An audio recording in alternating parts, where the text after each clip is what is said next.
Hello नमस्कार दोस्तों। आपके अपने यूट्यूब चैनल एपीएम क्लासेस में आप सबका स्वागत है।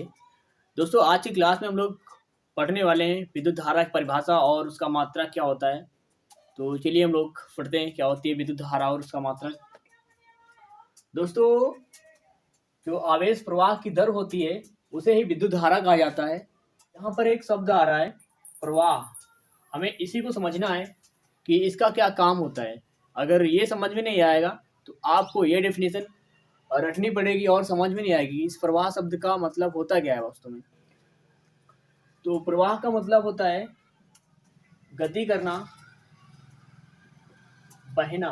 ठीक है, मतलब किसकी गति होनी चाहिए? आवेश की। आवेश क्या करेगा? गति करेगा या फिर बहेगा, वही मतलब होगा इसका। तो इसलिए कहा गया है कि आवेश प्रवाह की दर को विद्युत धारा कहते हैं। मतलब कि यदि आवेश का प्रवाह नहीं होगा तो धारा उत्पन्न नहीं होगी, इसलिए आवेश का प्रवाह बहुत जरूरी है। इसलिए कहा गया है कि आवेश प्रवाह की दर को विद्युत धारा कहते हैं। डेफिनेशन आपकी समझ में आ गई होगी। तो चलिए अब हम लोग इसका जो विद्युत धारा का फार्मूला निकल के आता है उसको पढ़ने वाले हैं। तो यहाँ पर हम एक चालक ले लेते हैं। ये हमने एक चालक ले लिया है और माना इस चालक में जो आवेश प्रवाहित हो रहा है कुछ ना कुछ समय लगेगा, तो वो समय है t और आवेश जो है q। कितना आवेश प्रवाहित हो रहा है? q कूलाम आवेश प्रवाहित हो रहा है। q का मान दोस्तों कुछ भी हो सकता है, यहाँ पर 2 कूलाम 4 कूलाम। तो हमको 2 4 नहीं लेना है, अभी इसका हमको फार्मूला निकालना है, फिर वो बाद में न्यूमेरिकल में हमको समझ में आएगा। ठीक है, तो यहाँ पर स्मॉल t समय में q कूलाम आवेश जो है वो प्रवाहित हो रहा है। तब चालक में धारा कितनी उत्पन्न होगी वो देखिए। अगर स्मॉल t समय में q कूलाम आवेश प्रवाहित हो रहा हो किसी चालक में तो जो धारा उत्पन्न होगी चालक में वो हो जाएगी Q/T। ये हो जाएगा इसका फार्मूला। तो अब यहाँ पर हम इसके मात्रक की बात करते हैं।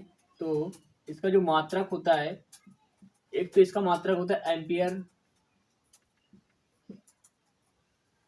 और जो दूसरा मात्रक होता है वो हम लोग इसी फार्मूले से निकालेंगे। आपको मात्रक रटना नहीं है, समझना है केवल।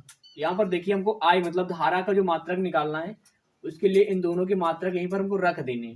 तो यहाँ पर क्या करना है, Q मतलब होता है आवेश, तो आवेश का मात्रक होता है कूलाम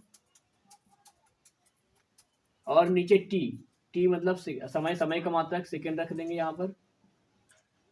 तो आई का जो मात्रक निकल के आएगा वो निकल कर आएगा कूलाम प्रति सेकेंड। तो इसका जो मात्रक निकल के आएगा कूलाम प्रति सेकेंड, ये इसका मात्रक हो गया।